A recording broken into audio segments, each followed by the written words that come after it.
Saya berikan waktu pada hambanya, eh, Pastor Elia Yusak yang akan memantik kita untuk eh, diskusi malam hari ini. Silakan Pastor Elia. Oke, malam hari ini terima kasih Bu Ayu. Buat semuanya terima kasih. Malam hari ini saya mungkin tidak menyampaikan materi gitu. Me- Kebetulan aja ya sebagai orang yang lebih banyak waktu luangnya di rumah itu seringkali jadi pertanyaan-pertanyaan dalam diri saya gitu kan. Eh, Mau nggak mau kan status sebagai hamba Tuhan gitu. Terus tapi kegiatannya banyak di rumah itu jadi sesuatu yang yang cukup menggelisahkan gitu. Nah, entah kenapa tadi siang saya sempat ya baca-baca dan kemudian eh, melihat satu teringat satu kisah yang kita semua sudah tahu soal Maria dan Marta gitu kan. Nah, Maria dan Marta ini ya kita paling sering lah mendengarnya tentang bagaimana Maria dan bagaimana Marta. Semua selalu kalau boleh dibilang tuh menyudutkan Marta ya kan, menyudutkan Marta yang eh, apa tidak memilih yang terbaik katanya. Gitu. Saya dalam posisi yang notabene nganggur gini, saya berpikir wah saya keren ini kayak Maria ini. Banyak merenung, banyak baca, banyak mendekatkan diri sama Tuhan, kayak gitu-gitu kan. Terus tiba-tiba saya pikir, tapi kayaknya ada yang salah sama diri saya ini gitu. Nah, saya pikir, lalu saya renungkan lagi, saya pikir lagi dengan Maria dan Marta ini, kesalahan terbesar eh, saya itu adalah membandingkan dua dua hal ini gitu. Apa ya, ada semacam dualisme gitu, mana yang terbaik gitu. Karena memang ada kata-kata yang terbaik gitu. Maria memilih yang terbaik gitu kan. Tetapi ternyata waktu saya baca lagi ada kata-kata yang menarik ya. Kita lihat sedikit ya di Lukas 10 Lukas 10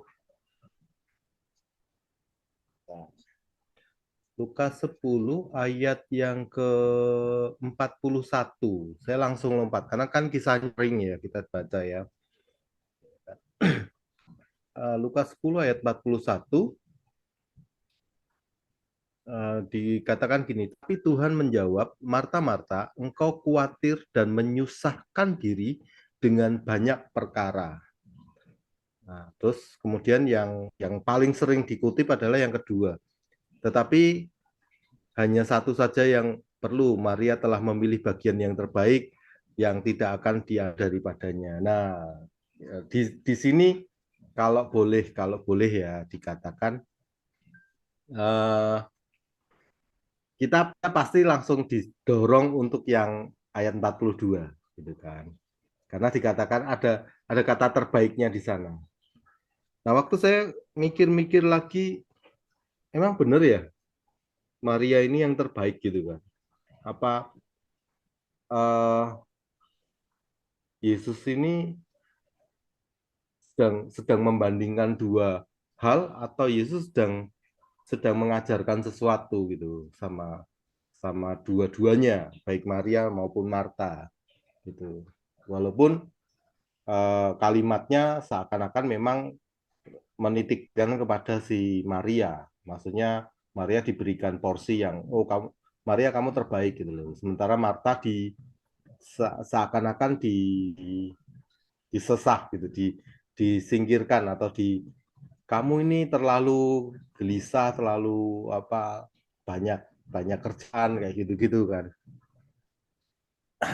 Nah, refleksi saya sampai pada ayat yang ke-41 yang berkata bahwa Marta, Marta, engkau khawatir dan menyusahkan diri dengan banyak perkara. Saya sampai kepada si kata menyusahkan diri. Jadi, kesalahan Marta itu bukan soal perbandingannya, bukan soal aku kerja banyak, Maria diem saja, gitu. Atau uh, Marta lebih lebih berpikir bahwa aku layak dong dihargai karena aku sudah mengerjakannya. Nah ini ini jadi pikiran saya juga gitu. Saya ada di komunitas yang notabene teman-teman saya ini di grup ya, grup WA, sering kalau siang mereka kontak itu minta didoakan dan segala macam, itu aktivitasnya cukup banyak. Apalagi mereka terlibat di misi, terus di jaringan doa itu, bisa doa 24 jam itu. Nah sementara saya bandingin diri saya ya nggak banyak yang lakukan gitu. Terus sampai di pernyataan ini yang mungkin malam hari ini yang saya mau sampaikan sama diri saya sendiri dan saya sharingkan adalah mungkin yang membuat saya salah adalah pertama saya membandingkan diri saya. Yang kedua, gara-gara membandingkan itu saya menyusahkan diri saya sendiri. Jadi saya mengukur hubungan saya dengan Tuhan itu ukurannya ukuran orang lain.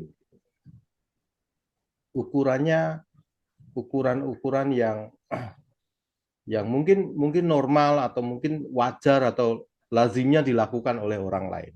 Sehingga membuat saya susah, gelisah.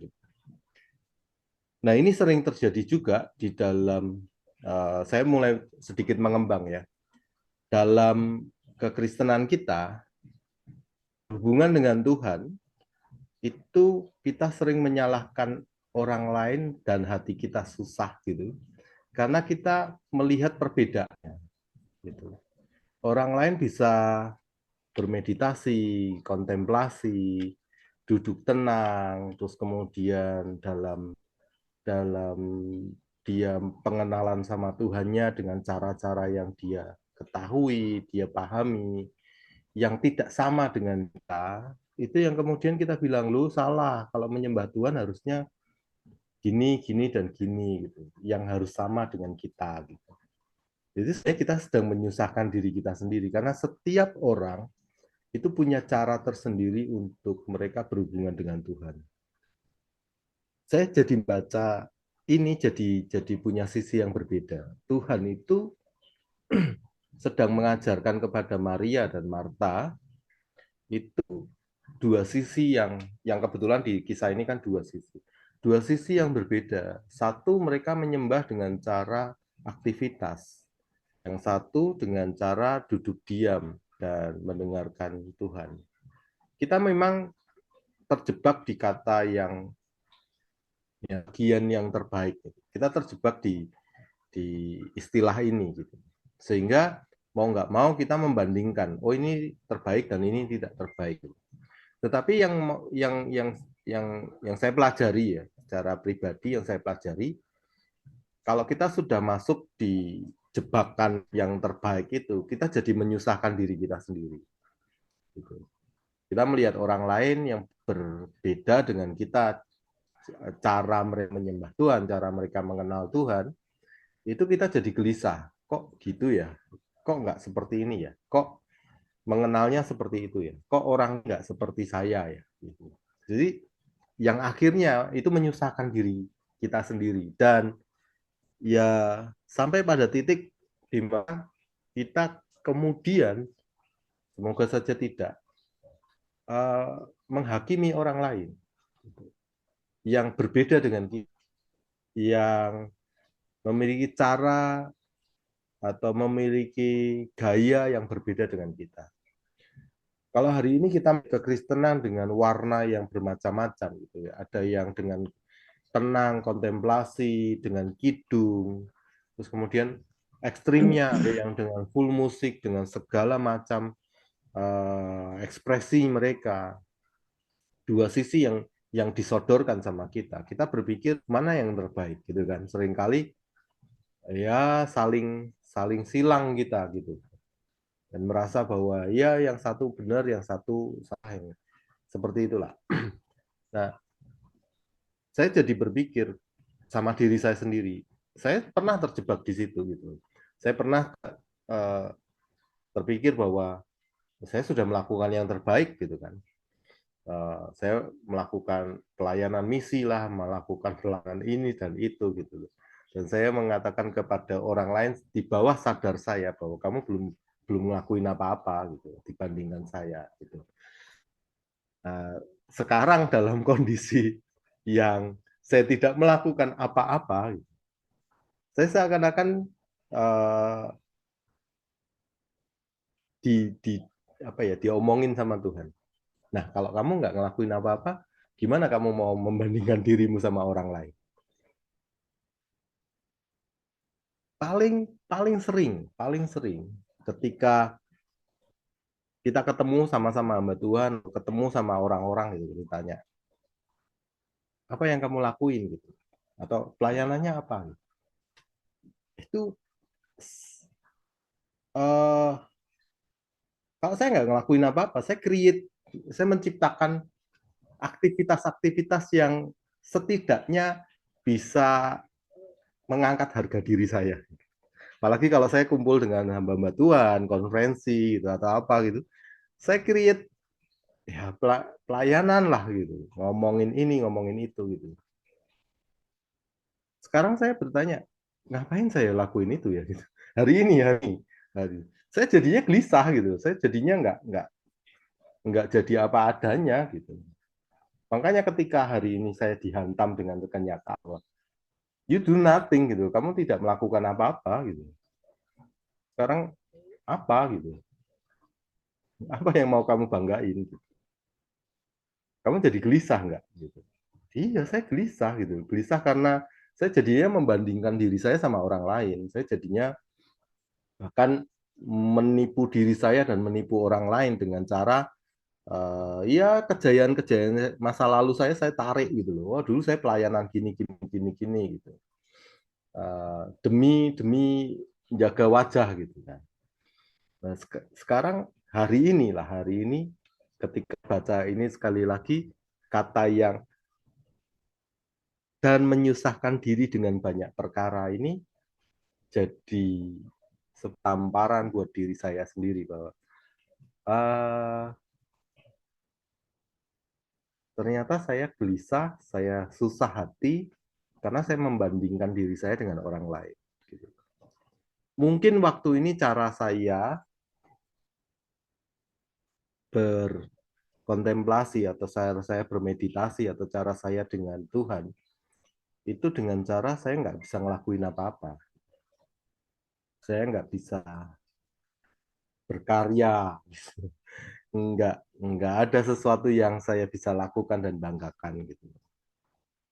Dan saya di tengah-tengah arus yang tadi saya ceritakan, di tengah-tengah arus yang orang-orang lain sekitar saya, orang-orang lain yang ada di komunitas saya, itu melakukan banyak gitu. Saya di tengah arus yang seperti itu dan saya do nothing gitu. Dan seperti ini ada teman dari dia dari Bandung, dia cerita anaknya sekarang kerja di Australia gitu. Nah, terus cerita macam-macam sampai pada satu titik yang saya takuti. Jadi sekarang kok Yusak ngapain gitu? Der gitu. Hah? Saya jawab apa ya gitu kan. Saya nggak tahu.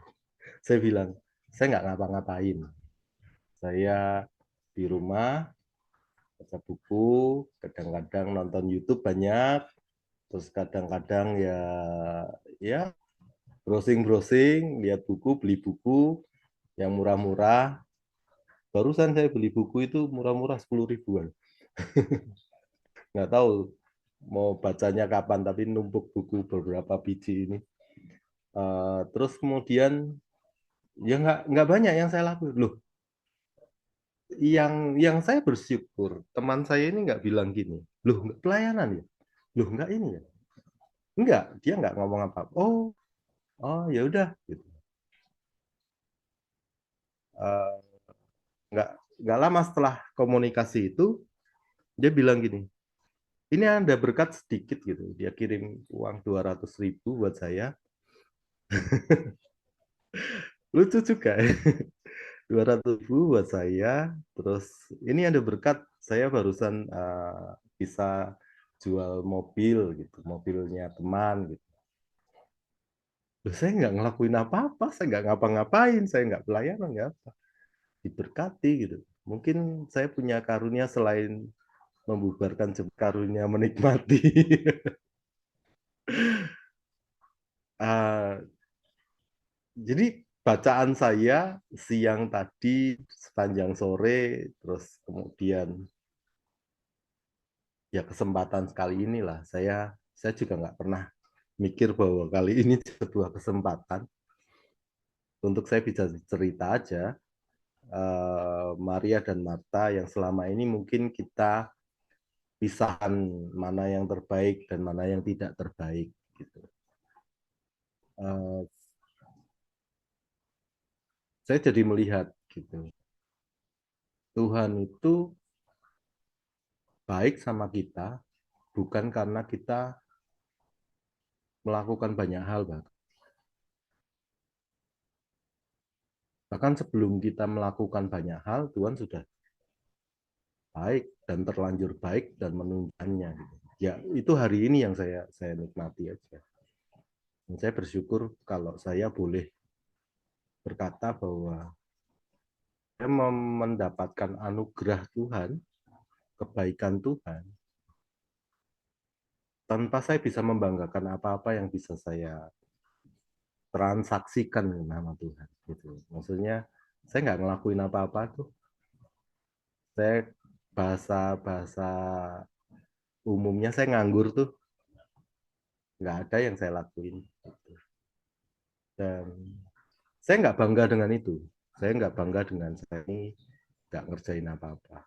Saya pengen mengerjakan apa-apa, tapi saya nggak bangga kalau saya nggak ngelakuin apa-apa. Tapi pada kesempatan kali ini, kesempatan di masa-masa waktu saya sih jadi flashback kan, flashback tuh saya lihat, iya ya, nggak banyak yang saya lakuin. Tapi saya melihat Tuhan nggak berhenti untuk menolong, Tuhan nggak berhenti untuk memberkati, Tuhan nggak berhenti untuk apa ya, menunjukkan kasihnya. Tuhan nggak nungguin saya gini, kamu lakuin dulu baru saya nanti berkati kamu. Nah, atau kamu lagi merasa jadi kayak Maria ya gitu. Tuhan nggak nuduh-nuduh gitu, nggak. Gitu. Saya hanya melihat gitu bahwa saya salah gitu. Saya pengennya kayak Maria gitu. Kan dikatakan yang terbaik. Tapi di satu sisi saya juga pengen seperti Marta yang mengerjakan segala hal untuk Tuhan gitu. Nah, tetapi Tuhan hari ini ngajarin saya untuk ya kalau dia apa adanya aja, kamu bisa kok. Gitu. Hanya dengan diam, baca baca buku gitu kan, melakukan aktivitas-aktivitasmu dan aku tetap tetap Tuhan gitu. Bukan yang lain, bukan bukan Tuhan yang kemudian menyingkir dan atau nungguin saya melakukan sesuatu dulu baru saya Tuhannya akan bekerja gitu. Enggak. Hari ini peristiwa-peristiwa kecil itu yang menyadarkan saya sering susah sama diri saya sendiri dengan banyak perkara karena saya membanding-bandingkan diri saya atau membandingkan cara saya menyembah Tuhan. Jadinya eh, saya nggak melihat apa, saya nggak melihat Tuhan dengan cara yang terbaik gitu, yaitu cara saya sendiri. Tapi saya menciptakan apa ya, berimajinasi tentang Tuhan yang saya pikir gitu ya. Saya pikir Tuhan senang, Tuhan akan merasa ini dan itu gitu. Tuhan ternyata menyukai cara kita pribadi, lepas pribadi untuk mendekat sama dia apa adanya. Ya kalau nggak ngapa-ngapain ya ngomong aja saya nggak ngapa-ngapain. Dan saya butuh waktu untuk bisa merdeka, untuk bisa merasakan sebuah kebebasan yang kata bahwa Tuhan aku nggak ngapa-ngapain loh. Gitu. Jadi itu sesuatu yang sah. Makanya Maria dikatakan yang terbaik karena Maria bisa dikatakan dia merdeka ketika dia Tuhan aku nggak ngapa-ngapain, aku cuma mau dengar engkau gitu. Itu mungkin ya. Dan dan ya saya menikmati momen-momen ini dan saya belajar untuk ya bisa mengungkapkan diri saya apa adanya di hadapan Tuhan dan kiranya apa yang saya berani terbuka di hadapan Tuhan, saya nggak ngulangi lagi create sesuatu untuk, untuk apa ya pencitraan atau untuk mendapatkan uh, apa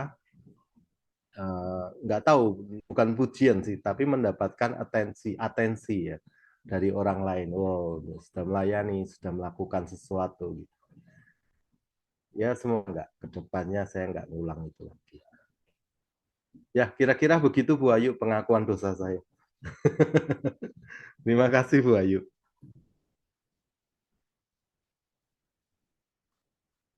Baik, makasih,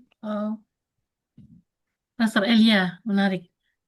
Silakan Bapak Ibu yang mau sharing tentang Marta dan Maria, pandangannya.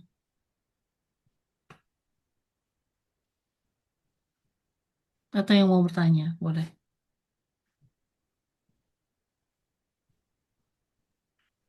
Saya Pak bertanya, Anpal, Bu. silakan. Ya, saya bertanya, saya enggak nambahin sebab mungkin sudah cukup ya. Tapi sebenarnya pertanyaan saya karena saya masih bingung. Oh ya, salam Pak Yusa. Pak Yusa masih ada ya? Ya ya ya, gimana Pak Anfal? Ya. Sebenarnya saya masih bingung sebenarnya di sini Hmm, tentang Marta dan Maria. ya, Jadi sampai sekarang pun orang-orang Kristen, ya, orang percaya, mendingan hmm, saya sebut, mereka ya bisa dikatakan mengelu-elukan Maria gitu betul. daripada Marta.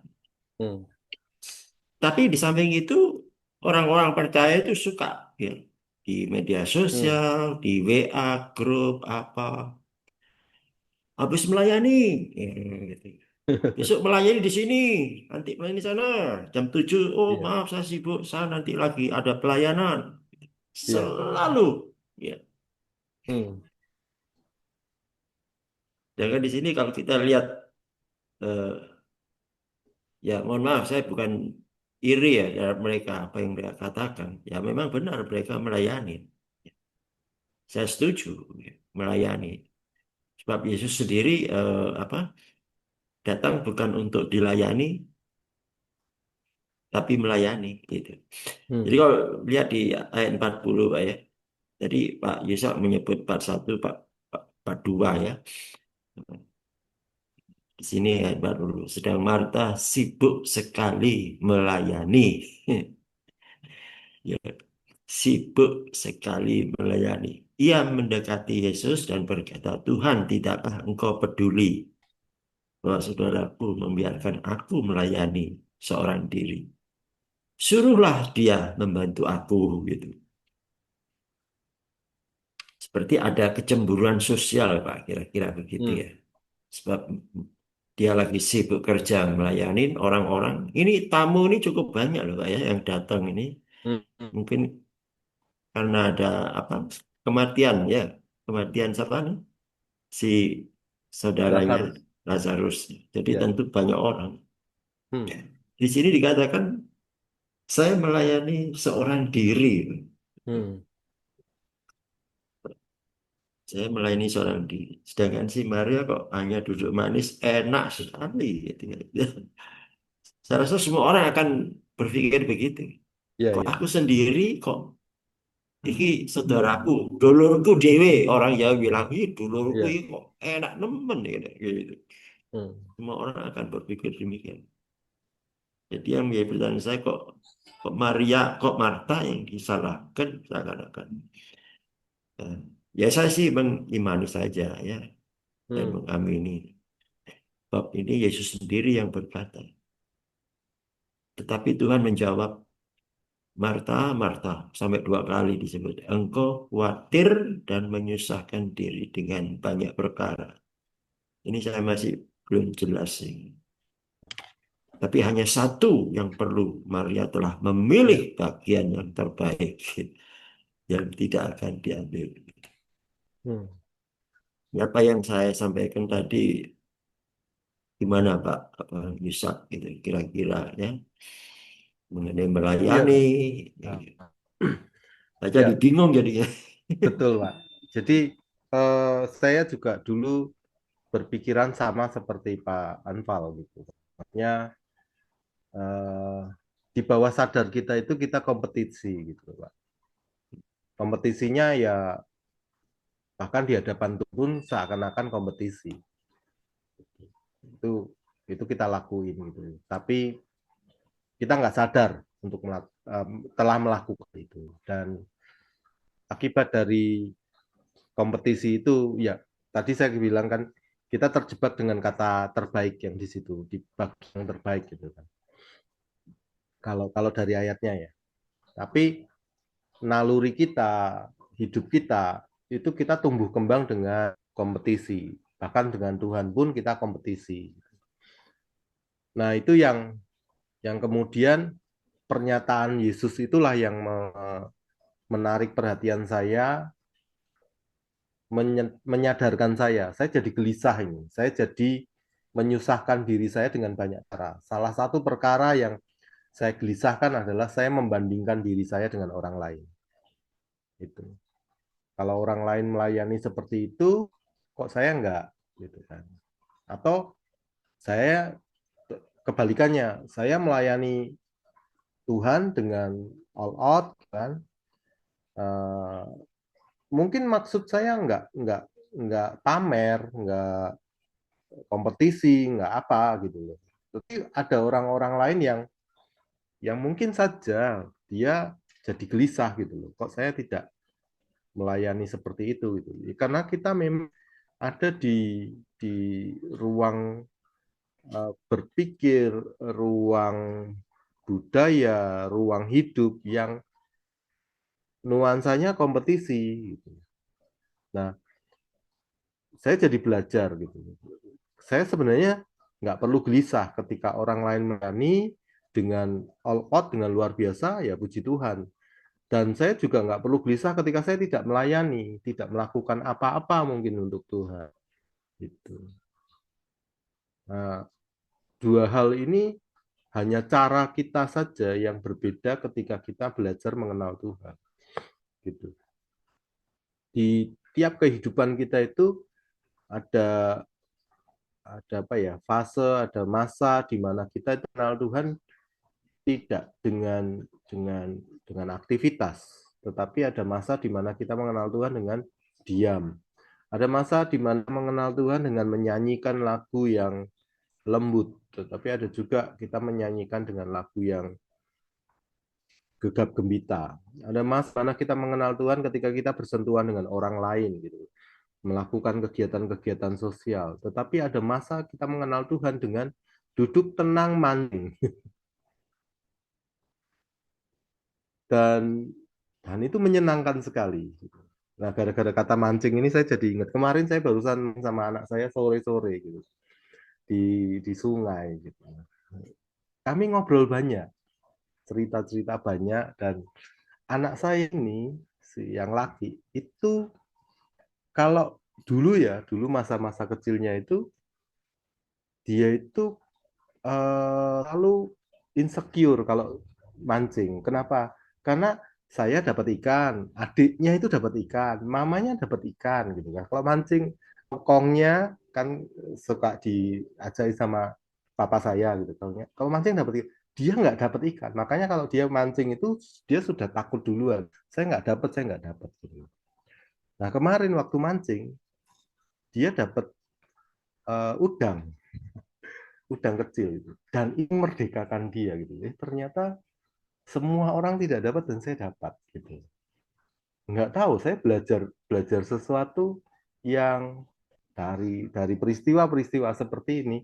Ternyata Tuhan pakai hal-hal yang ada di sekeliling kita untuk memperlihatkan dirinya gitu, menyatakan kebaikannya tidak dengan aktivitasnya, tetapi ya saya jadi tahu emosi anak saya jadi mengenal kepribadian anak saya, ketakutannya dia seperti apa, saya jadi tahu.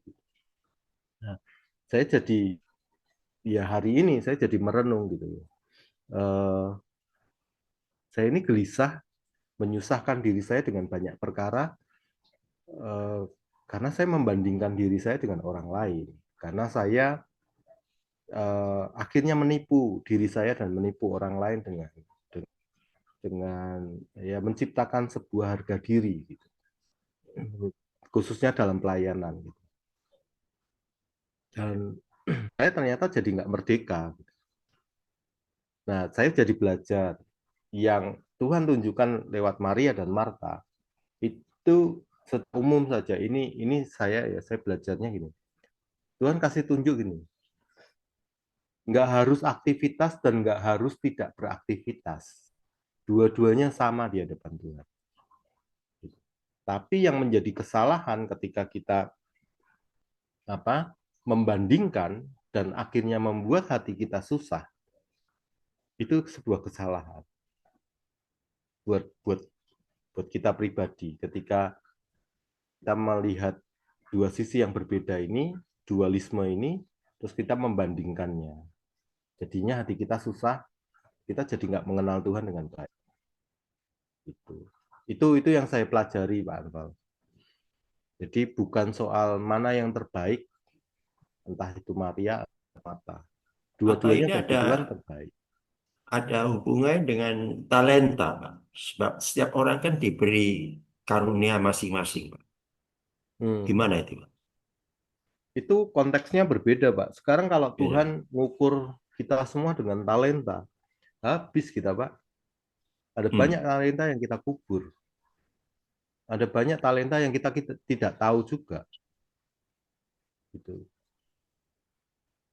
Talenta Kan itu, ada, Pak. Kan ada yang orang hmm, yang lebih suka berdoa, dia bisa bertahan dalam doa itu sampai berjam-jam, hmm, Pak.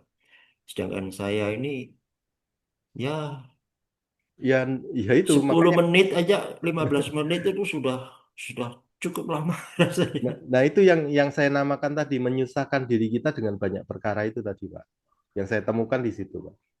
Kalau Hmm. saya nggak bisa berdoa berjam, ya saya tadinya seperti Pak Anfal, gitu loh. Saya merasa bersalah, gitu. Orang itu bisa seperti itu ya sama Tuhan. Saya enggak. Gitu. Nah, hari ini saya diajari Tuhan enggak gitu juga. Gitu. Kalau dia bisa berdoa berjam-jam ya enggak apa-apa. Kamu bisa berdoa bahkan baru mengucapkan dalam nama Yesus amin itu juga enggak masalah buat Tuhan. Hmm. Ada yang bernyanyi, Pak ya, dengan gitarnya, ya. Nah, Dan ini kan suatu talenta, Pak. Tidak begitu. Jadi, makanya talenta itu sebenarnya bukan penggambaran tentang diri kita, terus bakat hmm. kita, terus apa yang kita lakukan. Itu jadi sebuah tafsiran yang salah menurut saya. Saya baca cuma saya lupa ini soal talenta. Nanti satu waktu saya ceritakan soal Hmm. talenta ini. Hmm. Itu bukan soal bakat, Pak. Ya. Jadi bukan bukan soal bagaimana kita menggunakan bakat kita, talenta kita untuk Tuhan atau potensi kita untuk Tuhan. Karena jujur, kita aja banyak potensi yang kita tidak tahu. Kalaupun kita tahu potensi kita juga melakukan yang terbaik kok berdasarkan potensi kita. Kita batas-batasin gitu, punya punya batasan sama potensi kita gitu. Jadi kata yang terbaik itu buat saya itu kata yang menjebak sebenarnya. Saya nggak cek bahasa aslinya dan konteks Ya. sebenarnya kata terbaik itu seperti apa ya. Cuma saya merasa gitu. Iya. Kata terbaik itu malah justru menjadi sebuah tuduhan karena kita punya mental kompetisi. Apakah saya sudah terbaik? Apakah saya sudah melakukan yang terbaik untuk Tuhan? Gitu-gitu kan. Iya. Nah itu Tuhan kayaknya nggak kayak gitu. Kita tidak memiliki Tuhan yang berkompetisi kayak gitu. Gitu. Cuma naluri-naluri kita yang selama ini ada di dunia, kita dididik dengan cara berpikir berkompetisi. Sudah melakukan sesuatu, segala sesuatu, kayaknya sudah layak untuk Tuhan gitu. Padahal Tuhan nggak kayak gitu. Jadi memang ada banyak hal yang perlu di apa ya, dievaluasi sekali lagi soal cara berpikir kita. Perlu Terus metanoia, terus pembaharuan ada berpikir. ini Pak ya, ada yang ya mungkin dia nggak jarang menyanyi, ya mungkin ya nggak biasa-biasa lah Hmm. lain-lainnya itu. Ya, Tapi dia suka memberi gitu loh, Pak, menolong ya enggak kayak gitu apa-apa. Pak ya. Ya kan gitu Pak ya. Jadi bukankah itu suatu karunia atau talenta atau paling tidak kan Kan ya? enggak, Pak. Ya, Orang-orang yang memberi itu sebuah iya. sebuah Kan juga banyak kesikapan. banyak yang pelit sekali Pak, gitu ya. Iya, enggak apa-apa, Pak. Itu. Ya justru justru serunya hidup tuh kan ada yang seperti itu, Pak. Pokoknya pokoknya malam hari ini kalau kita terjebak membandingkan, kita Hmm, pasti akan gelisah. Itu aja. gitu ya. Kita pasti akan menyusahkan Ya. diri kita dengan banyak perkara. Jadi soal Maria dan Marta itu bukan soal perbandingan.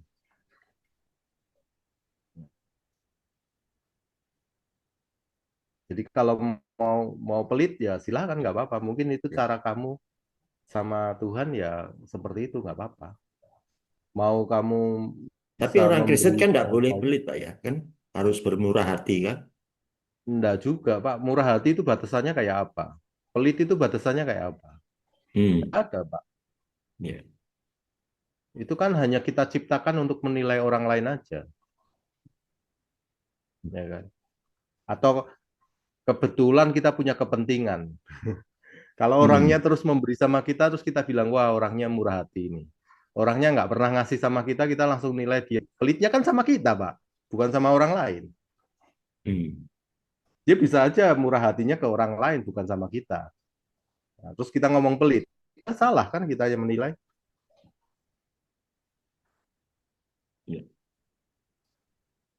Jadi kalau kepentingannya sama diri kita, kadang kita menilainya salah. Ya. Ini apa eh, sebentar Pak ya. Eh, Tadi Pak Yusuf mengenai perbandingan Pak ya, membandingkan gitu. Hmm. Jadi tadi saya ikut Zoom Pak ya. Jadi itu pembahasannya mengenai siapa? Mengenai Abigail, Hmm. Abigail dengan suaminya yang namanya Nabal. Ya. Nah, terus ini kan kisahnya mungkin Pak Yusa udah tahu ya kan ketika Daud minta belas kasihan supaya dia bisa Hmm. mendapatkan makanan gitu ya dari Hmm. Nabal gitu. Kan ditolak mentah-mentah gitu. Siapa siapa Daud, siapa Isai kan begitu ya. Jadi Ya. seakan dia tidak kenal si Nabal ini tidak kenal dengan kan disebutkan bahwa Nabal ini seorang istrinya sendiri yang menyebut dia seorang Dursila, seorang Hmm. Dursila, seorang yang bebal, ya, seorang yang Hmm. mungkin ya pelit juga ya paling tidak, cuma mungkin belum tidak ditulis secara anu, tapi memang pelit ya Hmm. karena dia tidak ngasih apa-apa terhadap permintaan Daud Hmm. dan dia seorang yang jahat disebutkan, jahat dan kasar gitu. Hmm. Sedangkan istrinya disebut Hmm. Satu seorang yang bijak gitu, bijak dan cantik lagi. Jadi kalau Ya, Alkitab sampai menulis cantik, berarti dia benar-benar cantik Pak ya. ya. Termasuk Ribka, disebut Ribka istrinya siapa? Ishak gitu ya, itu disebut elok parasnya kalau nggak salah. Saya nggak tahu Sarah apa juga ya disebut. Tadi ini kan Ya. suatu perbandingan Pak ya. Satu atap Ah, ya, suami istri mereka tinggal satu atap. ah, ah. Tetapi kalau bicara tentang perbandingan dari dua ini kok berbeda jauh Pak ya. Gitu. Oh, Kalau kita bicara yang menarik, perbandingan. ya, yang menarik udah tahu dua dua perbedaan yang jauh kok jadi suami istri, Pak. Ah, itu dah. Saya tadi Kan? kan Pak menyinggung soal perbandingan gitu loh. Gitu. Ya, Itu Kak, maksudnya bagaimana? gini, Bagaimana kalau Tuhan kok bisa mempertemukan orang, menyatukan orang ya, ah, bahwa mereka kok bisa bersatu satu atap ya, padahal mereka tuh ya, punya karakter yang berbeda. Memang si Nabal ya, ini kan orang suku Yehuda, ya, hmm. Daud suku Yehuda. Nabal disebut keturunan Kaleb gitu ya, gitu. Why? That's my question ya. Why they can be together? Kalau Unbelievable. kalau itu saya nggak tahu. Kalau itu saya Hmm? nggak tahu karena pasti unsur budayanya ada. Bisa jadi karena Naval ini orang kaya, dia bisa saja membeli, tanda petik ya, membeli Abigail. Membeli itu artinya karena orang miskin di sana ketika mereka tidak punya apa yang mereka bisa apa bayarkan, akhirnya anaknya dikasihkan, Pak. Bisa dari sudut pandang budaya ya. Ya, Terus karena kenapa saya soroti itu karena di budaya Yahudi itu kan patriarki, maksudnya laki-laki dominan, perempuan itu tidak punya hak, tidak punya nilai gitu kan di budaya Yahudi, budaya Israel. Nah, bisa saja itu mungkin karena dari sudut pandang budaya, tapi yang aslinya kita nggak tahu. Proses juga kita nggak tahu. Yang kita tahu adalah dua perbedaan itu dikasih tunjuk sama kita dengan sebuah cerita bahwa mereka ini suami istri. Gitu. Ya udah itu aja ya, sampai di batas itu kalau soal Nabal dan Abigail. Jadi bukan bukan kita menyoroti soal perbandingannya, perbedaannya, tetapi kita kita jadi belajar Pak gitu loh. Tuhan bisa menyatukan perbedaan, bisa. Kita jadi belajar bagaimana dua karakteristik itu eh, kita juga bisa belajar dari sisi karakteristik mana yang menjadi nilai buat kita. Kalau saya, kalau saya, kalau saya ya, saya baca di sana Nabal, mungkin saya akan milih oh karakteristiknya Abigail baik, gitu kan. Tapi kan belum tentu Pak, karena ya, saya tidak sekaya Nabal gitu. Kalau saya ya, sekaya Nabal, mungkin sifat saya juga arogan. ya. Sifat saya juga mungkin culas seperti si Nabal, bisa saja. Karena kebetulan saya tidak kaya. Dan dengan keterbatasan saya pilih yang baik-baik aja. Karena tahu orang-orang kaya gitu kan, seperti Nabal itu eh, kalau orang-orang kaya punya potensi juga seperti Nabal, tapi juga punya potensi seperti Abigail gitu. Jadi yang tahu kita Pak, kita hanya dikasih tunjuk dua karakteristik ini aja. Ya. Terus ini Pak Maria dan Marta ini juga perbandingan yang berbeda Pak ya, menurut Pak ya. Ya makanya ketika kita terjebak di kata perbanan itu atau kata Mereka kan satu terbalik itu, saudara Pak ya, satu sedarah iya Pak ya. kalau kita Tapi terjebak di sisi itu, maka pernyataan Yesus di ayat 61 itu jadi benar hmm, bahwa kita jadi gelisah, kita jadi menyusahkan hati kita dengan banyak perkara. Gitu. Jadi yang membuat si Maria susah itu bukan karena pekerjaannya, karena itu jadi sebuah pekerjaan yang apa ya, yang yang menyenangkan buat Marta, karena Marta itu Iya, kan sudah terbiasa melakukan itu, ada tamu, dia iya. menyediakan dan segala macam. Yang menyusahkan Marta itu adalah ketika dia membandingkan Iya. dirinya. Apa juga karena mengeluh, Pak? Apa? Mengeluh. Enggak, Pak. Kalau mengeluh sih enggak. Karena itu memang sebuah culture budaya. Tiap tamu datang, perempuan mengerjakan bagiannya. Gitu. Nah, kan ada juga yang konyol tuh, Pak. Sekarang pelayan-pelayan Tuhan ngomong, pelayanan itu capek. Ya, kalau pelayanan capek ya nggak usah pelayanan, duduk diam. Nah, nanti kalau duduk diam saya jadi rasa bersalah. Kan berarti bukan pelayanan kamu. Hmm. Iya. Tapi ada juga yang sebaliknya, yang mengaku-ngaku, oh pelayanan itu selalu menyenangkan, gini, gini, gini, gini, gitu. Coba aja cek hatinya, coba aja periksa, apakah memang benar-benar menyenangkan atau kamu sedang cari kesenangan. Hmm. Iya. Nanti Terus, nanti dibenturkan. Saya, ya. saya cerita ini karena gini, saya dibenturkan hari ini dengan sebuah kenyataan, gitu loh. Saya menciptakan sebuah sosok, Pak, yang apa ya, yang menutup harga diri saya dengan sesuatu gitu loh. Saya itu merasa dihargai ketika saya melakukan pelayanan di segala macam. Dan hari ini saya dibenturkan gitu. Saya dibenturkan kamu nggak ngapa-ngapain gitu. Jadi waktu saya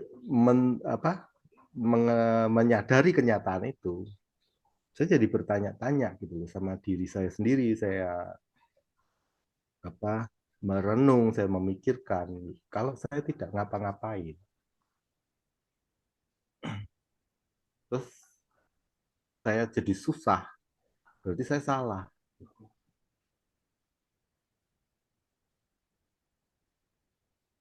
Terus Elia yang melarikan diri itu, Pak, menjauhi dari siapa? Kejaran Isabel itu bagaimana itu, Pak? Menurut Pak gimana itu? Dia Dia tidak bisa menghadapi masalah. Justru maka ditanyakan, mengapa kamu di sini kan gitu, Pak? nggak nggak dia nggak melarikan diri itu, Pak. Ya itu Dia proses tidak melarikan. gini, Pak. Eh, ada masa di mana ini psikologi, Pak. Ya. Bukan bukan melarikan diri lah, ketakutan, Pak. Ya, ini psikologi. Jadi secara kejiwaan ada orang-orang itu satu waktu dia ada di peaknya, ada di puncaknya, dan dia mengerjakan banyak hal. Gitu loh. Tapi ada masa di mana dia itu low, turun jatuh sampai dia nggak ngerti mau ngapa-ngapain. Gitu. Orang lain mungkin bingung, Pak. Loh, kok bisa? Padahal dia baru saja melakukan hal yang luar biasa, tiba-tiba kok ini, apakah dia burn out gitu? Burn out itu bisa-bisan Ya. apa ya? Cooling down. Enggak, burn out itu kayak terbakar sepenuhnya, hangus gitu loh, Pak. Hmm. Jadi semangat semangat dia polan terus kemudian turun gitu loh. Moodnya naik terus kemudian turun gitu loh, Pak. Gitu. Nah, itu kan pertanyaan-pertanyaan secara logis, tapi ternyata tidak. Jadi di di dunia psikologis itu memang ditemukan gitu. Bukan ditemukan ya. Ada eh, ada masa di hidup orang Butuh itu keberanian seorang pemimpin untuk mengambil wilayahnya abu-abu dan menyalahkan. ada masa di hidup orang itu masa dia di peak gitu, Pak, di puncak. Hmm. Semangat tinggi gitu segala macam. Tapi juga ada masa di mana orang itu tiba-tiba down tanpa dia tahu alasannya. Dia mengalami ketakutan yang dia tidak tahu alasannya apa. Itu di psikologi, di kesehatan mental ada, Pak. Jadi emotional burnout itu ada. Iya. Nah, kita diajari untuk mengenali diri kita itu seperti apa. Kapan kita eh, energik gitu kan, penuh dengan energi, kapan kita bisa mengistirahatkan diri kita, kapan kita bisa me, mengambil waktu untuk diri kita sendiri. Jadi ya kalau kita bacanya Isabel dan Elia, kesannya kan memang Elia ketakutan. Tetapi kalau kita bacanya secara psikologi, memang ada masa di mana Elianya memang kena mental istilahnya. Iya. Kena mental dan dia dalam kondisi psikologi yang tidak baik-baik saja pada saat itu. Jadi Setelah itu kan seperti di pengkhotbah itu Pak, segala sesuatu ada masanya. Ada masanya untuk memeluk, ada masanya untuk tidak memeluk, kan gitu Pak. Kira-kira gitu ya. kira-kira ya begitu bisa, Pak.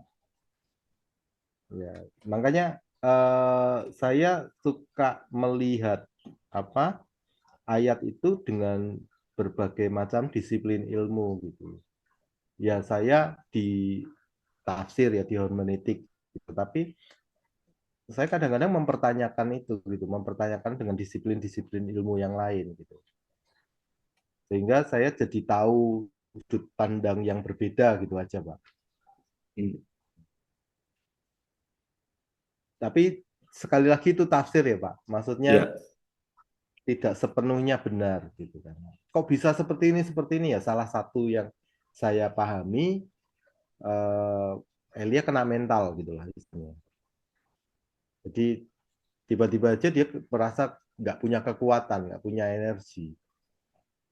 Ada orang-orang yang secara menafsirkannya secara rohani. Kan perlawanan Elia waktu itu kan kepada nabi-nabi saja gitu loh. Jadi wahyu Tuhan untuk Elia adalah pertempurannya dengan nabi-nabi. Untuk Isabel kan dia nggak punya pewahyuan khusus. Lawanlah Isabel gitu kan nggak ada, Pak. iya, Itu iya. itu ada yang tafsir seperti itu loh, Pak.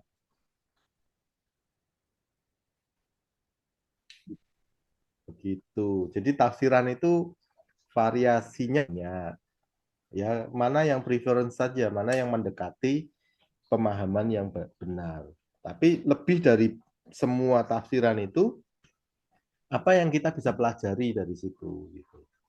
Dari kisah-kisah yang kita baca, yang kita renungkan, apa yang kita bisa pelajari dan terapkan dalam hidup kita. Itu kepentingan dari tafsiran itu, Pak.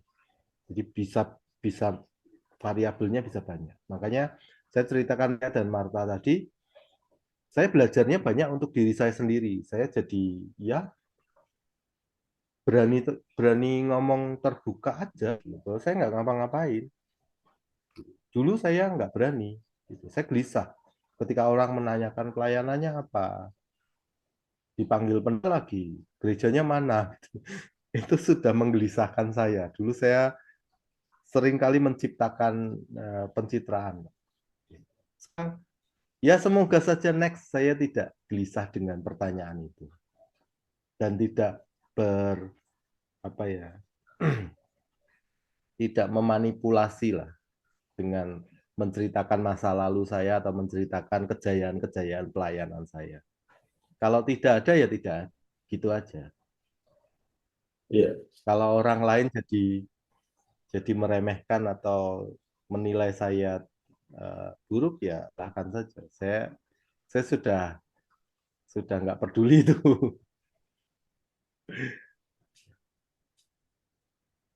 Gitu.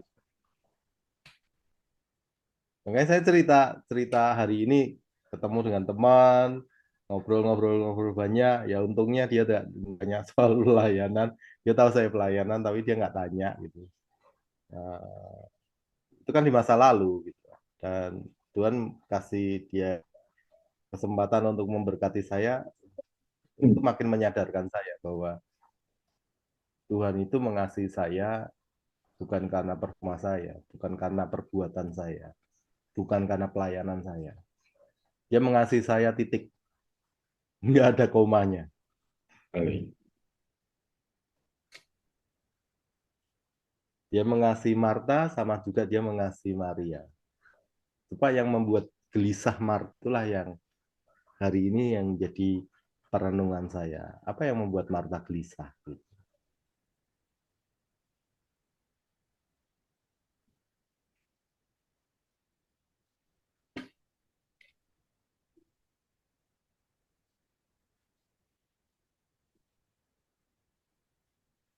Ya, kira-kira begitu. Mungkin siapa lagi yang mau Saya diskusi? mau tanya Boleh. satu kali lagi, Pak ya, mengenai ini, Pak. Boleh. Eh, saya masih penasaran tuh apa? Saya belum dapat jawaban itu. Jadi Ah, ketika Daud merasa dirinya ditolak, Pak ya, atas permohonannya itu, yaitu minta apa? Supaya dikasih hmm, berkat gitu dari hmm, Nabal, ditolak. Kan marah hmm, ini si Daud ini. hmm, Jadi dia kirim kalau nggak salah tuh 400 prajurit ya. hmm, Dengan 400 prajurit Daud ini akan mau mau serang si apa nih si Nabal. hmm, Yang menjadi pertanyaan saya, Pak ya, ini, kenapa hmm, hanya menghadapi seorang diri yaitu Nabal ya. hmm, Daud sampai bawa pasukan 400 ya. Ini pertanyaannya. Kalau hmm, pertanyaan seperti gini, apa kira-kira menurut Pak Elia Yusak ini? Apa karena hmm. mungkin dia berpikir karena Nabal kan punya berapa? 3.000 Pegawai. domba ya, Oh binatang iya. itu kan. Dia kan tukang tukang gunting bulu domba, Iya, Pak. iya. Nah, kehidupannya kan hasil dari situ. Mungkin dia punya ribuan ternak, Hmm, tentunya punya banyak pegawai gitu ya. hmm, Itu yang siap, mungkin juga punya pegawai yang siap juga berperang. Seperti hmm, Abraham kan begitu, Pak. Dia bahkan punya 300 ya, disebutkan hmm, 300 orang yang terlatih yang siap perang. Itu anak buahnya semuanya. Mereka adalah hmm. budak-budaknya. Apa kira-kira, Pak? Kalau dalam hal ini sampai Eh, 400 orang mengerahkan gitu, prajurit gitu. saya nggak tahu, Pak. Karena eh, mungkin mungkin perlu saya baca lagi. Ya, Saya nanti nggak tahu, nggak kapan-kapan tahu kalau ini. bisa di Eh, saya ya tidak tahu ya ya maaf narasinya seperti ini apa. Gitu. soalnya eh, temanya kan menyimpang malam hari ini ya, Eh, jadi Pak Yusa belum iya, dapat membaca itu. iya. Saya cuma Saya nggak tahu. penasaran aja gitu karena saya belum Iya, dapat karena jawaban gitu. gini, ada ada motif juga si Daud itu kan lihat kebun anggurnya Nabal gitu, Pak. Pengen Bukan, menguasai. dia tidak punya kebun, Pak, ternak, Pak. Oh iya, Peternakan bentar. disebutkan Yang dia saya punya ingat, 3.000 apa domba gitu. aha, 100 bukan ekor kambing gitu. bukan kebun 1.000 anggur ya, ekor Nabal kambing. ya. Jadi 4.000 semuanya.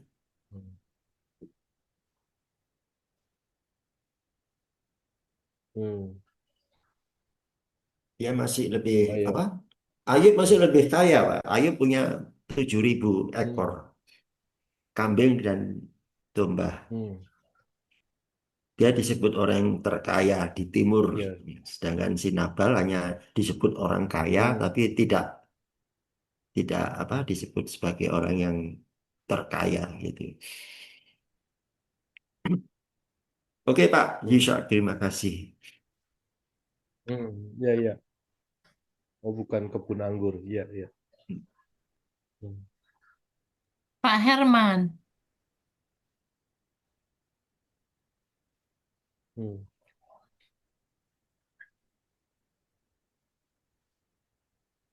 1 Samuel 25 ya, ini. Ya. Iya, 1 Samuel 25. Ini lagi saya baca kok.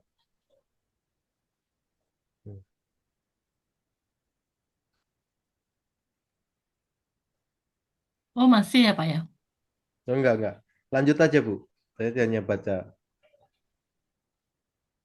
baca konteksnya aja. Oke. Pak Herman masih ada atau sudah tidur? Bayu, tak ada pertanyaan. Oke, Pak. Mau istirahat juga. Iya. Thank you, Pak Elia. Iya. Oh, Pastor Leo Robi.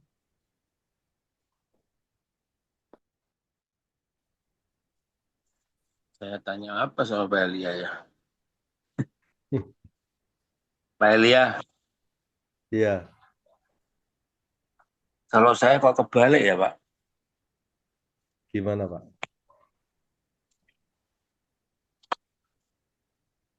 Pak Elia tadi bilang saya nggak ngapa-ngapain, yang sana ngapa-ngapain.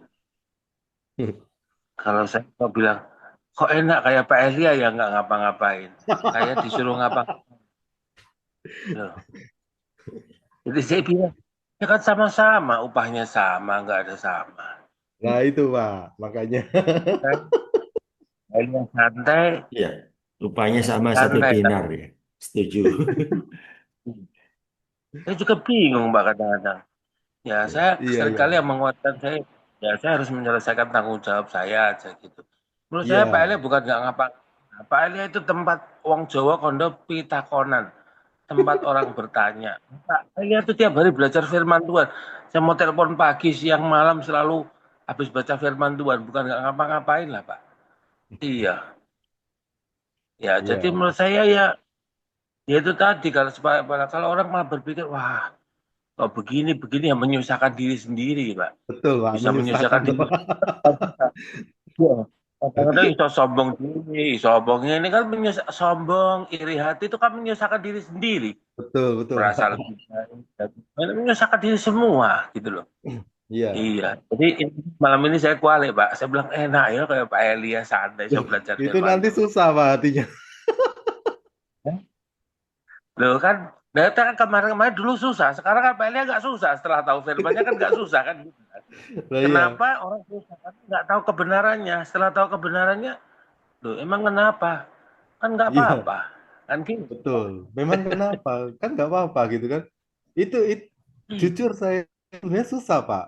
Kalau Pak Robi ngomong enak lihat saya itu justru Nah, ngelihat terbalik sama Pak Robi. Wah, enak ya pelayan jadi gembala. Kok aku udah dikasih karunia gembalain gitu kan. iya. Banyak Nah, istilahnya gini, Pak. Otak saya itu kan kayak meledak, mau banyak hal yang wah, bisa ini sampai ini nih. Wah, punya strategi ini gitu, Pak. Tapi iya. dilalai kok enggak ada gitu. Bukan nggak ada, belum ada. Kan dari dulu bukan nggak ada, bukan nggak dikasih. Kan selalu menunggu terus kan gitu. Oh Sebenarnya gitu sudah kan. kasih, iya. Saya Masa Tuhan nggak kasih, Tuhan saya kasih lah. tidak ingin menyusahkan diri saya. Kan gitu. Nanti kalau balik ini dengan saya, oh, ayo ijolan mau piye? Ya, ngono toh, Pak. Iya. Iya, tiap Ya, hari harus ketemu orang, tiap hari harus. Makanya saya selalu belajar firman Tuhan itu nggak apa, karena saya harus ketemu orang tiap hari dari Senin sampai hari Sabtu, ya. ketemu Minggu. Di FA ketemu Hmm, orang, ketemu jemaat ditanya begini, ditanya besok pagi hmm, sana, tanya. Lah kalau saya nggak belajar terus biar gitu. Ayo mbok ya, raro mari kita berdoa ngono ae. Kan enggak gitu. Iya, ya. kan susah kan. Nah itu, Nah tapi kalau saya mulai geresah, saya berpikir loh, saya ini kan melakukan tanggung jawab saya, kenapa saya harus geresah hmm, ya? Nah saya ya, geresah berarti kan saya menyusahkan diri sendiri. Lebih baik gue betul. gak usah geresah kan gitu. Alah Ya. konane. Ya kadang-kadang kedagingannya enak ya kayak Pak Elia ya, gak ngono Pak. Ya makanya Pak, saya juga gelisah karena saya tidak melakukan apa-apa. Ah, tapi jujur Pak, maksudnya kata-kata Marta, Marta, kamu menyusahkan diri hatimu dengan banyak perkara. Iya, Itu benar-benar iya, kayak merema di pikiran saya. Kok bisa ya Tuhan Iya, ngasih ngasih ngasih sudut pandangnya itu gitu loh. ya. Karena Begitu kita mulai mulai iri, mulai membandingkan, ngedumel, mulai bandingkan dengan orang, dia udah susah sendiri. Jadi seringkali menurut saya susah itu nggak didatangin dari mana-mana. ya Susah dari itu diri sendiri. didatangin dari diri. Iya, iya Pak. Itu jadi pergumulan diri kok Pak. Jadi kita merdeka Iya. sama tidak merdeka itu karena Ah, ya kita mulai membandingkan diri kita atau ya kita kayak kayak pelayanan terus ngomong capek itu kan jadi tanda tanya Nah, sebenarnya. nah, Gitu. sekarang saya mau tanya Pak. Nah, ini tanya ini Pak. Tadi kalau disinggung Pak Anwar kan antara Nabal dan Abigail kan gitu Pak ya. Hmm. Ya, nah, gitu ya. Terus kita bilang, Tuhan kok bisa mempersatukan ya? Nah, saya mau Wah, tanya, Pak, orang menikah itu maksud dipersatukan kan gini, wes karepnu ngono ya wes, kan gitu dah. Atau ya. Tuhan memang mempertemukan, atau Tuhan sing mencocokkan, atau Tuhan yang menjodohkan, Pak, saya mau tanya. Hmm. Atau pilihan kita hadapkan ke Tuhan, Hmm. dan Tuhan memberkati saya kalau zaman sekarang. Hmm. Dua orang mau menikah, kan gitu ya. Hmm. Terus dua orang mau menikah di gereja, terus kita berkati Tuhan yang apa yang sudah dipersatukan Allah tidak bisa dipersatukan, tidak bisa diceraikan oleh manusia kan gitu tak pendetanya Pak. Nah, saya mau tanya dua orang itu sebenarnya Tuhan yang mempersatukan atau karena kita sendiri Pak? Ya sebenarnya karpe dewe Pak. Kalau kita Nah, berpikir, enggak sebenarnya karena kita kan. eh, Iya, kalau kita berpikir normal ya, bukan bukan kemasan-kemasan rohani itu tidak ada. Kita tetap karpe kita sendiri, maunya kita sendiri. Kita milih, kita memutuskan gitu kan. Kita akhirnya hmm, belajar untuk komitmen dan segala macam itu dari kita sendiri, Pak. iya. Pilihan-pilihan kita sendiri toh Pak. Ya, Jadi pilihan-pilihan kita. kalau dijodohkan itu sebenarnya bukan pilihan kita sendiri loh, Pak. Nah, kalau Tuhan Tuhan mempersatukan itu Tuhan menjodohkan itu berarti bukan pilihan kita sendiri loh, Pak. eh, Maksudnya Tuhan menjodohkan itu Nah, mau kalau diambil dijodohkan yang itu dari mana, Pak? enggak, emang saya tuh sebenarnya si A dan si B ini karena Tuhan yang sudah menjodohkan. Ya, Itu artinya mereka mau menikah itu karena dalam tanda kutip namanya sudah dijodohkan sama orang tua ya, dalam tanda kutip ya, dipaksa gitu toh, Pak. ya. Kalau kalau ada kata Ya. katakanlah gini, kalau dengan Nah, dengan narasi Tuhan menjodohkan, Alkitab itu nah, satu-satunya perjodohan yang Tuhan buat itu cuma Adam dan Hawa. ya, Itu. Dan kenapa kok dijodohkan? Karena nggak ada pilihan lain, Pak. ya. Nah, nah untuk yang lain-lainnya, kita jadi terbawa sama narasi itu. Tuhan menjodohkan gitu kan. Tuhan bawa, Nah, contohnya sama Ribka gitu kan. ya, Kemudian yang lain-lain. Itu Pak. masih masih ada celah di mana Ribka menolak atau Ishaknya menolak. Masih Iya, ada gitu. Nah, tapi budaya di waktu itu mempengaruhi juga gitu loh. hmm, Contohnya gini, Yakub memilih Rahel gitu kan. Tapi yang dikasihkan kan Lea, kakaknya. ya, Boleh dong Yakub. nah, Yakub ngomong enggak lah gitu. Tapi Yakub kayak enggak itu kan, enggak protes kan. Ya udah aku kerja lagi 7 tahun untuk dapatkan Rahel gitu kan. ya, Itu kan unsurnya unsur budaya. Dan iya, kalau kalau apa eh, di Yakubnya sendiri, dia kalau sudah selesai dengan Lea, ya sebenarnya sudah selesai sudah gitu kan. Ini jodohku gitu. Nggak perlu aku iya, ngejar-ngejar lagi Rahel gitu. Buktinya dia mau tuh kerja lagi 7 tahun untuk dapat Rahel. Jadi iya. ada Jadi dia senangnya sama Rachel toh, Pak, bukan sama Lea toh. Iya, dia maunya sebenarnya sama Rahel gitu, Ya, ya sudah. bukan sama Lea. Ya. Nah, saya Jadi, setuju kalau Allah mempersatukan dalam arti misalnya saat sekarang hmm, dibuat di gereja sudah wes mantap ya gini-gini ya wes nanti pemberkatan ya kita berdoa Tuhan berkati apa yang sudah kan selalu gitu toh apa yang sudah dipersatukan Allah tidak bisa dipisahkan manusia kan iya, mempersatukannya begitu tapi pilihan menunjukkan apa kan orangnya sendiri toh Pak pilihan iya, sendiri iya. Ya, ya kita tuh sebenarnya tumpang tindih, Pak.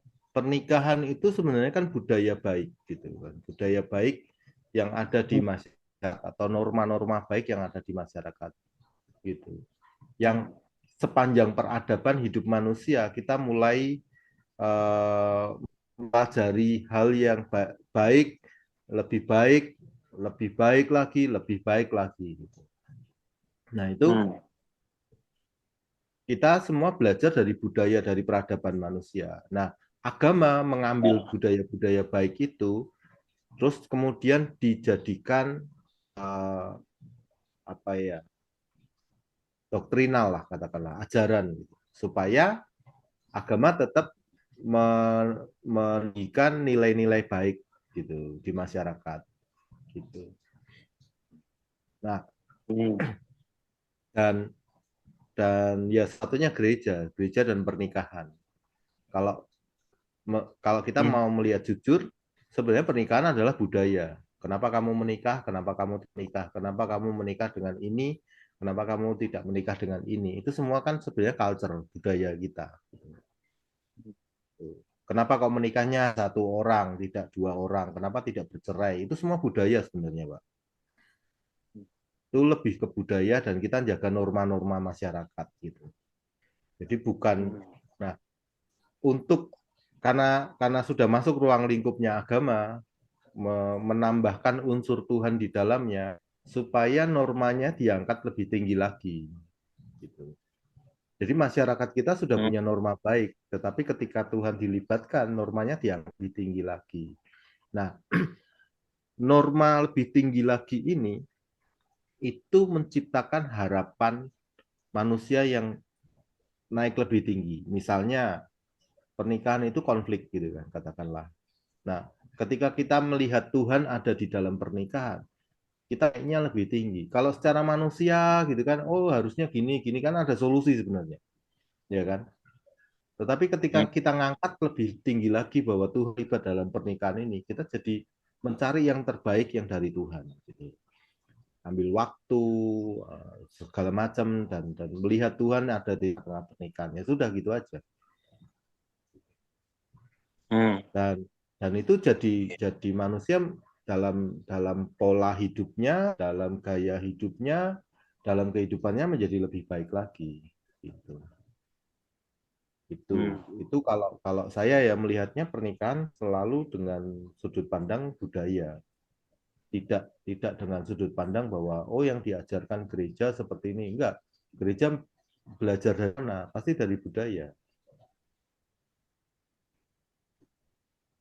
Kalau yang di zaman Nuh itu gimana, Pak? Anak-anak Allah mengambil sesuka hatinya perempuan-perempuan cantik. Anak-anak Allah yang mana, Pak? Yang Di kejadian zaman 6 ya, Pak ya? dia di zaman Nuh. Kejadian Nah, 6 itu Pak, anak-anak Allah itu ada beberapa tafsiran, Pak. Ada setidaknya saya ingat saya ya ada dua tafsiran. Yang pertama, anak-anak Allah yang pada umumnya dikatakan itu malaikat-malaikat Tuhan. Terus mereka menyaru menjadi manusia. Tetapi itu cacat secara doktrinal, cacat secara alkitabiah, karena malaikat-malaikat Tuhan tidak punya kelamin, gitu, tidak bisa bersetubuh, gitu kan. Dipaksa kayak apapun itu akan cacat secara doktrinal, secara alkitabiah. Gitu. Kalau itu adalah malaikat Tuhan ya. Terus ada lagi yang menafsirkan oh malaikat Tuhannya ini merasuki manusia gitu. Jadinya malaikat itu manusianya kerasukan malaikat itu jadi lebih kacau lagi, Pak. Itu apa pengajaran yang nambah nambah ruwet gitu, tafsiran yang kacau gitu. Itu yang kedua. Yang ketiga, kalau kita baca kata anak-anak Allah atau anak-anak Tuhan, harusnya baca di Kejadian 5-nya. Kejadian 5 itu anak terakhirnya si Adam dan Hawa, Set, itu mereka mulai menyebut nama Tuhan. Dan sejak saat itulah ketika mereka menyebut nama Tuhan, maka anak-anak keturunannya disebut sebagai anak-anak Tuhan gitu. Nah, kenapa anak-anak Tuhan dibedakan dengan anak-anak manusia? Karena pada masa itu pertumbuhan manusia itu kan mulai bertambah banyak. Gitu. Ini kita lihat kronologi logikanya ya. Keturunannya Kain itu juga cukup banyak. Set anak terakhir dari Adam dan Hawa itu cukup banyak. Belum lagi saudara-saudara lain yang tidak disebutkan. Jadi ada kemungkinan saudara-saudaranya si Kain, si Habel, dan Set itu ada. Kemungkinan itu ada. Kenapa saya menyebutkan kemungkinan itu? Karena secara budaya Yahudi, mereka akan menuliskan atau menyebutkan yang punya kepentingan, nama-nama yang punya kepentingan. Kalau nggak ada kepentingannya, nggak akan disebutkan. Gitu. Nah, pada masa itu, anak-anak manusia, anak-anak yang ada di bumi ini cukup banyak. Dan untuk membedakannya, keturunan Set disebutkan sebagai anak-anak Allah, sementara keturunan Kain atau keturunan Adam dan Hawa yang lain disebutkan sebagai anak-anak manusia. Ini secara alur kronologis, secara alur alkitabiahnya masuk akal. Gitu. Masuk akal. Nah, terus kemudian tafsiran ini berkembang. Hasil dari anak-anak Allah dan anak-anak manusia muncul keturunan Nephilim, keturunan raksasa. Nah, keturunan raksasa pada saat itu sudah ada, gitu. Sudah ada. Jadi tidak muncul begitu saja. Tidak juga disebutkan sebagai cacat genetik, tidak. Nephilim itu ya manusia dengan karakteristik yang berbeda saja, gitu. Jarinya 6, terus postur tubuhnya lebih besar, gitu. Itu sudah ada, sudah ada. Jadi kepentingan penulisan kejadian atau kepentingan penulisan Alkitab, Torah itu untuk mengajar, bukan untuk bukti arkeologis dan yang lain-lainnya. Untuk mengajar itu lebih penting. Jadi orang-orang Yahudi menuliskan Tuhan menurunkan Torah kepada Musa dan kepada orang-orang Yahudi itu untuk mengajar hukum yang untuk bukan kepentingan arkeologis, kepentingan genetika, kepentingan ilmu pengetahuan gitu. Mungkin ada yang bersinggungan, ada juga yang tidak gitu. Kita tidak tahu gitu. Contohnya Adam dan Hawa lahir dari mana gitu kan. Secara saintifik kan nggak ketemu. Secara ilmu pengetahuan nggak akan ketemu. Terus kemudian orang-orang Yahudi mengatakan bahwa itu lahir dari Tuhan gitu. Diciptakan oleh Tuhan. Ya mereka kepentingannya itu gitu. Dan kita mempercayai dari format itu gitu. Jadi penulisan-penulisan di Alkitab kita harus dilihat dari sudut pandangnya orang-orang Yahudi. Bukan sudut pandangnya kita atau sudut pandang ilmu pengetahuan gitu. Akan ketemu tabrakannya banyak. Gitu, Pak. Ya.